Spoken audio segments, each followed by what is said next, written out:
The climate and soils of Quirindi Station on the New South Wales-Liverpool Plains make it an ideal property for growing summer crops. But consultant to owners Romani Pastoral Company, Keith Harris, says achieving a 10-tonne per hectare average yield over 14,000 hectares of cropping country is only achievable under a strict program of crop rotation. Rotations is crucial on a property like Quirindi because of the fact that for controlling diseases and weeds and things, we don't want to build up a resistance in any weeds. So making sure that we can rotate crops and use different chemistry is very important. Our sowing is really based all about planting when we've got good moisture.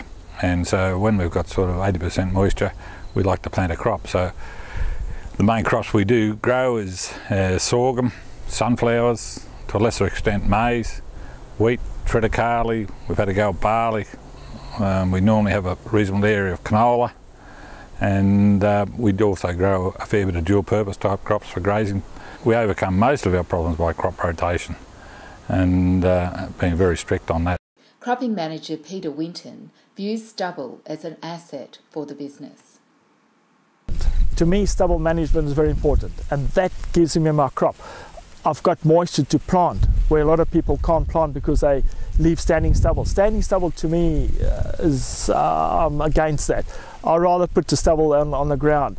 It gives me ground cover. It retains my moisture. Yeah. Our summer program was just close on to 5,500 hectares,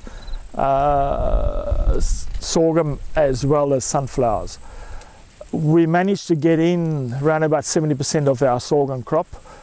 We've managed to sow all of our sunflower crop, yeah.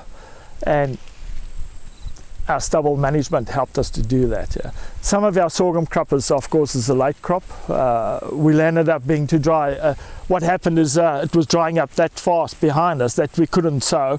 The depth ran away from us. We had subsoil moisture, which I use a probe. I will sow on 80 centimetres, which we had a full profile, but the sowing depth was just too dicey.